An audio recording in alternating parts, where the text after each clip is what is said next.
Dear student, पिछले video में हमने कोशिका की संरचना, कोशिकांग, कोशिका के सिद्धांत आदि टॉपिक पे जानकारी प्राप्त की थी। आज हम नेक्स्ट टॉपिक कोशिका संख्या इत्यादि तथ्यों पर हम विचार करेंगे। आइए देखते हैं कि कोशिका संख्या क्या होती है।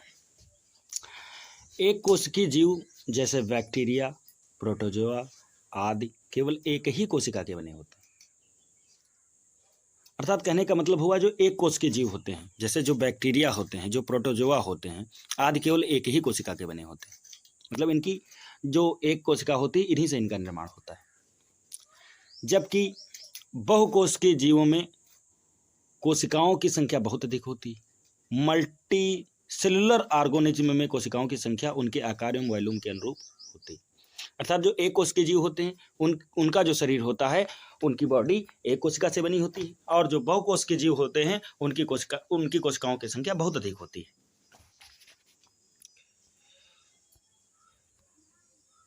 उसके बाद देखते हैं कि जो पेंडोरिना नामक हरित शैवाल में कोशिकाओं की संख्या केवल 8 से 32 होती है, जबकि एक 80 किलोग्राम वजन के मनुष्य में लगभग 60 × 10 की पावर 15 कोशिकाएं पाई जाती हैं। यानी जो पेंडेरीना नामक हरित शैवाल है उसमें कोशिकाओं की संख्या 8 से 32 होती है, और जबकि 80 किलोग्राम अगर वजन का कोई मनुष्य है तो उसमें 60 × 10 की पावर 15 कोशिकाएं पाई जाती हैं। इसके बाद हम देखते हैं कि कोशिका का प्रकार, यानी कोशिकाएं कितने प्रकार की होती हैं।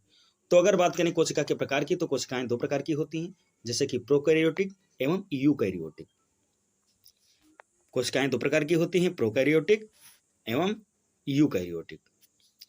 तो हम देखते हैं कि प्रोकैरियोटिक कोशिकाएं या प्रोकैरियोटिक कोशिका क्या होती है। एक कोशिका में केंद्रक मौजूद नहीं होता। मतलब जो ये कोशिका होती है प्रोकैरियोटिक, इसमें केंद्रक मौजूद नहीं होता। न्यूक्लियस ना होने के कारण इसमें न्यूक्लाइड पाया जाता है। इसमें न्यूक्लियस तो नहीं पाया जाता, लेकिन इसमें न्यूक्लाइड पाया जाता है, जो अनुवांशिक सूचनाएं नियंत्रित करता है। यह एकल कोशिका वाले सूक्ष्म जीव में पाए जाते हैं। उदाहरण के लिए बैक्टीरिया। आपको बताते चले, जो कोशिका होती है उसके अंदर केंद्रक पाया जाता है। यानी जो कोशिका होती है उस कोशिका के अंदर पाया जाता है केंद्रक, और उस केंद्रक के अंदर पाया जाता है गुणसूत्र, और गुणसूत्र के अंदर पाए जाते हैं डीएनए और आरएनए, जो कि हमारे शरीर में अनुवांशिक सूचनाओं का आदान प्रदान करता है। यानी पिता की जो अनुवांशिक सूचनाएं हैं वो पुत्र तक ले जाने का काम कौन करता है? डीएनए और आरएनए करता है। लेकिन ये डीएनए आरएनए कहाँ पाया जाता है? ये पाया जाता है कोशिका के अंदर। यानी ये पाया जाता है, सबसे पहले पाई जाएगी कोशिका, और कोशिका के अंदर पाया जाएगा न्यूक्लियस, और न्यूक्लियस के अंदर जो होगा वो पाया जाएगा गुणसूत्र पाया जाएगा, और इस गुणसूत्र के अंदर डीएनए और आरएनए पाए जाएंगे। तो ये जो प्रोकैरियोटिक कोशिका होती है, इस प्रोकैरियोटिक कोशिका में न्यूक्लियस तो होता नहीं, अर्थात केंद्रक तो होता नहीं। इसमें न्यूक्लाइड पाया जाता है। इसमें क्या पाया जाता है? न्यूक्लाइड पाया जाता है, जो अनुवांशिक सूचनाएं नियंत्रित करता है। यह एकल कोशिका वाले सूक्ष्म जीव में पाए जाते हैं। उदाहरण के लिए बैक्टीरिया, या बैक्टीरिया जैसे जीवाणुओं में पाई जाती है ये प्रोकैरियोटिक कोशिका, क्योंकि इसमें न्यूक्लाइड पाया जाता है जो कि अनुवांशिक सूचनाओं का आदान प्रदान करता है। इसके बाद हम देखते हैं कि जो ये प्रोकैरियोटिक कोशिका होती है तो इनकी आकार तथा संरचना देखते हैं। तो इनका व्यास 0.1 से 0.5 माइक्रोमीटर के बीच होता है। इनका निर्माण द्विविखंडन बाइनरी फंक्शन से होता है। द्विविखंडन का मतलब हम आपको समझाते चलें।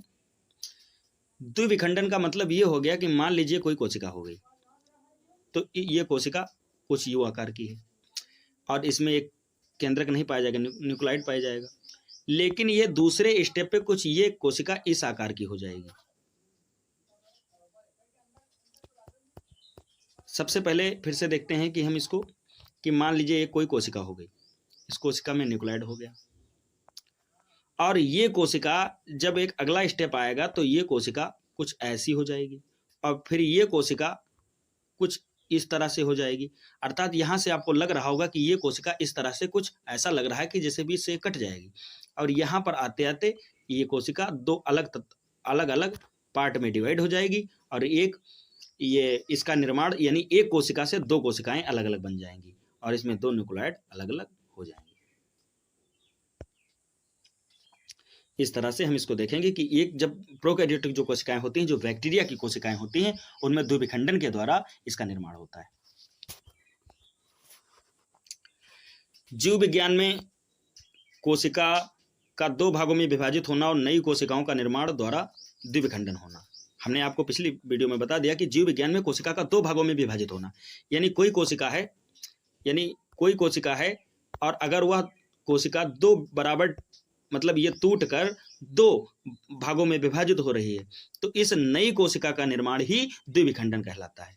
और इसी प्रकार से दो कोशिकाओं से मतलब एक कोशिका के टूटने से जब बीच से द्विविखंडन हो जाता है तो दो कोशिकाएं जो बनती हैं वो अलग अलग दो कोशिकाएं जीवित कोशिकाएं हो जाती हैं। उसके बाद हम यूकैरियोटिक कोशिका देखेंगे। तो हम देखते हैं कि जो यूकैरियोटिक कोशिका होती है इसके कोशिका में केंद्रक मौजूद होता है। इसमें क्या होता है? इसमें केंद्रक होता है। यह अनुवांशिक सूचनाएं एकत्रित रखते हैं। ये क्या करते हैं? ये अनुवांशिक सूचनाएं एकत्रित रखते हैं। यह बहुकोशिकीय वाले सूक्ष्मजीवों में पाए जाते हैं, उदाहरण के लिए मनुष्य, जानवर आदि। हम बात करते हैं कि जो यूकैरियोटिक कोशिकाएं होती हैं उनमें क्या होता है। यूकैरियोटिक जो कोशिकाएं होती हैं उनमें जो यूकैरियोटिक कोशिकाएं होती हैं उनमें जो कोशिका होती है उनके बीच में एक केंद्रक होता है और इस केंद्रक के अंदर गुणसूत्र होता है और गुणसूत्र की सतह पे यानी उसके अंदर डीएनए होता है और इस डीएनए में भी डीएनए के ऊपर आरएनए होता है। और ये जो डीएनए आरएनए होते हैं ये आनुवंशिक सूचनाओं को एकत्रित रखते हैं या बहुकोशिकीय वाले सूक्ष्मजीव पाए जाते हैं। यानी इस तरह की कोशिका जिसके केंद्र के अंदर गुणसूत्र और गुणसूत्र के अंदर डीएनए आरएनए होता है ये मनुष्यों में और जीव जंतुओं में पाई जाती है। इसके बाद हम देखते हैं कि यूकैरियोटिक कोशिकाओं के बारे में कुछ। इनका व्यास 10 से 100 माइक्रोमीटर के बीच होता है। इनका निर्माण लैंगिक तथा अलैंगिक जनन से हो सकता है। यानी यूकैरियोटिक कोशिकाओं का निर्माण द्विविखंडन से नहीं होता, इनका निर्माण लैंगिक तथा अलैंगिक जनन से होता है। यानी इसमें जब नर युग्मक तथा मादा युग्मक के बीच में संलयन होता है इनसे इन कोशिकाओं का निर्माण होता है, यानी अलैंगिक जनन से या लैंगिक जनन से, यानी दोनों प्रकार से। अब अगर हम बात करें प्रोकैरियोटिक एवं यूकैरियोटिक कोशिकाओं में अंतर, तो हम देखते हैं कि जो प्रोकैरियोटिक कोशिकाएं होती हैं वो होती हैं ये छोटे आकार की होती हैं। यानी प्रोकैरियोटिक जो कोशिकाएं होती हैं ये छोटे आकार की होती हैं और जो ये यूकैरियोटिक कोशिकाएं हैं ये बड़े आकार की होती हैं। यानी प्रोकैरियोटिक छोटे आकार की, यूकैरियोटिक बड़े आकार की। प्रोकैरियोटिक इनमें केंद्रक पूर्ण विकसित नहीं होता, इसमें केंद्रक होता ही नहीं, न्यूक्लियस नहीं होता, इसमें न्यूक्लाइड होता है। और इनमें क्या होता है? इसमें पूर्ण विकसित केंद्रक पाया जाता है। इसमें जो प्रोकैरियोटिक कोशिका इसमें श्वसन क्रिया जीवद्रव्य से होती है। यानी जो प्रोकैरियोटिक कोशिका है इसमें जो श्वसन क्रिया होती है जीवद्रव्य से होती है और इसमें जो श्वसन क्रिया है वो माइटोकॉन्ड्रिया के द्वारा होती है। यानी यूकैरियोटिक कोशिका में जो श्वसन क्रिया है वो माइटोकॉन्ड्रिया के द्वारा होती है। अर्थात माइटोकॉन्ड्रिया किसमें श्वसन करता है? यूकैरियोटिक कोशिकाओं में। इसके बाद माइटोकॉन्ड्रिया अनुपस्थित रहता है किसमें? प्रोकैरियोटिक कोशिकाओं में माइटोकॉन्ड्रिया नहीं पाया जाता है, लेकिन यूकैरियोटिक कोशिकाओं में माइटोकॉन्ड्रिया पाया जाता है। यानी यूकैरियोटिक कोशिकाओं में माइटोकॉन्ड्रिया पाया जाता है। इसके बाद हम देखते हैं कि गाल्जी काय नहीं पाया जाता, यानी प्रोकैरियोटिक कोशिकाओं में गाल्जी काय नहीं पाया जाता है और यूकैरियोटिक कोशिकाओं में गाल्जी काय पाया जाता है। प्रोकैरियोटिक कोशिकाओं में सेंट्रोसोम नहीं पाया जाता और जो यूकैरियोटिक कोशिकाएं हैं इनमें सेंट्रोसोम पाया जाता है। प्रोकैरियोटिक कोशिकाओं में लाइसोसोम नहीं पाया जाता और यूकैरियोटिक कोशिकाओं में लाइसोसोम पाया जाता है। ये जो सेंट्रोसोम, लाइसोसोम, गाल्जी काय ये सब हैं, इन सब के बारे में हम अलग अलग इनके टॉपिक पे हम जब डायग्राम के माध्यम से समझाएंगे तब आप लोगों को इसके बारे में हम चर्चा करेंगे। अभी तक केवल इसको आप लोग याद कर लीजिएगा क्योंकि ये अलग एक टॉपिक है। तो इन सभी जो कोशिका के भाग हैं, कोशिका के पार्ट हैं, इन सबका वीडियो एक अलग होगा। उस लेक्चर में हम आप लोगों को इस तरह से बिल्कुल कंप्लीटली विस्तार से इसको समझाएंगे, तब आपकी समझ में आएगा। ऐसे ही सेंट्रोसोम, गाल्जी काय और लाइसोसोम, वो अलग टॉपिक में हम आपको समझा देंगे। फिर क्या है कि प्रोकैरियोटिक एवं यूकैरियोटिक कोशिकाओं में समानताएं क्या होती हैं। तो हम जानते हैं कि जो डीएनए होता है, यानी डीएनए प्रोकैरियोटिक और यूकैरियोटिक दोनों कोशिकाओं में पाया जाता है। डीएनए प्रोकैरियोटिक एवं यूकैरियोटिक दोनों कोशिकाओं में पाया जाता है, ये समानता होती है। प्रोकैरियोटिक और यूकैरियोटिक दोनों कोशिकाओं में जीव द्रव्य पाया जाता है। यानी दूसरा जो समानता है, यानी दूसरी समानता जो है प्रोकैरियोटिक और यूकैरियोटिक की, यह है कि दोनों में जीव द्रव्य पाया जाता है। प्रकाश संश्लेषण की क्रिया प्रोकैरियोटिक और यूकैरियोटिक दोनों कोशिकाओं में होती है। यानी तीसरी जो समानता है वो यह है कि जो प्रकाश संश्लेषण की क्रिया होती है वो दोनों प्रकार की कोशिकाओं में होती है। चौथी समानता यह है कि प्रोकैरियोटिक और यूकैरियोटिक दोनों कोशिकाओं में कोशिका झिल्ली पाई जाती है।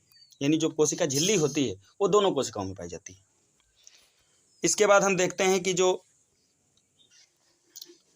कोशिका भित्ति है प्रोकैरियोटिक और यूकैरियोटिक दोनों कोशिकाओं में उपस्थित रहती है।